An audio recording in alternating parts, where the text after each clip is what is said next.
Welcome back. It's America Saves Week. Financial expert Jeremy Shipp is here to discuss how continuing to save money in retirement can not only benefit you financially, but even keep you feeling younger for longer. We welcome him back to Virginia this morning. Hey, buddy. Good to see you again. Good to see you, Bill.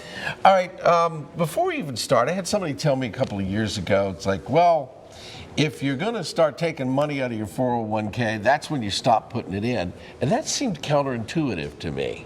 It's like, wait a minute, I'm still going to need more as time goes on. Right. And so this younger thing is also factored in. Let's start at the beginning. Most folks look at retirement and say, I'm going to be on a fixed income. Right.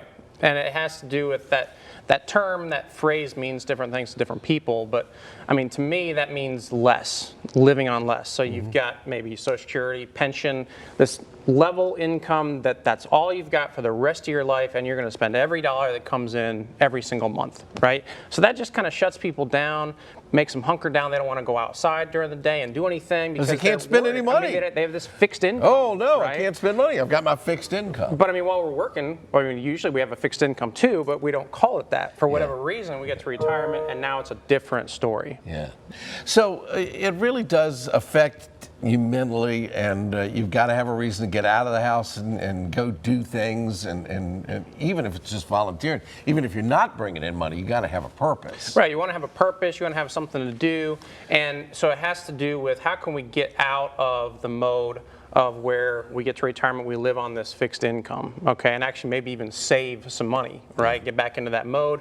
People are living longer and longer every single year. Lifespans are going up 25, 35, 40 years. So what if we get to retirement, we have our pile of assets that we saved them to spend in retirement. Okay. What if we actually use those to create more income than we actually need to spend so that we actually have discretionary income throughout retirement?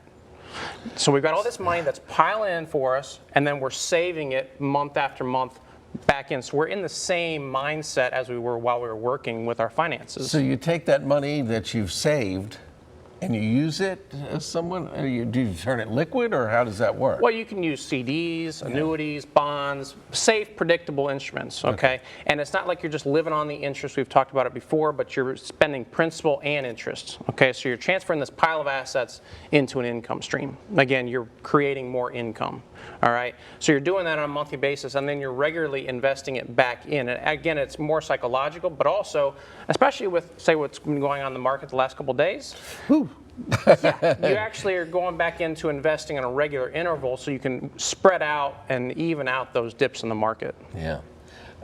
This may be a little bit off topic, but when we see a dip like we've had in the last couple of days, does that mess with people's brains as far as like, oh, this fixed income I have is not going to stay fixed, or is that even a thought process? It certainly is in somebody's mind because it's all over. We're hearing about that quite a bit. Yeah. I think the people who have more reliable, predictable income are not as worried because they know they're going to have another set of paychecks coming in next month and the month after that. But the folks who are kind of living on that fixed income mindset. This adds right into it though, because it goes like back to, you've got to do this because it keeps the ball rolling. Exactly. Yeah. So I mean, while we're working, we've got income up here, we've got expenses down here, and we're saving that excess and we're building up this pile of assets. Whatever reason we get to retirement, we've got this pile of assets and we've got this quote unquote fixed income down here. Our expenses are here, and now we're taking from those assets to basically make up the difference. We're watching those assets go down and down and down.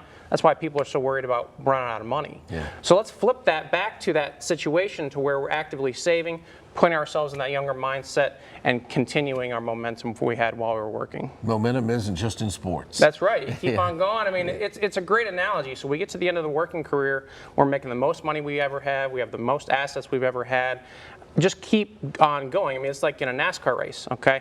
They get to the end of the race, the winner doesn't just slam on the brakes right when he gets past the finish line. Yeah. I mean, he lets his momentum, he can coast around the track a couple times, and a lot of times then he actually starts doing some donuts. Yeah. So, I mean, that's what retirement's all about. You get to that quote-unquote finish line, let's do some donuts, get ready for the next race, right? Yeah, exactly. Definitely. Thank you, Jeremy. For more information, you will find a link and all the details later today. WTVR.com/VTM. Before we head to break, let's send it over to Jessica.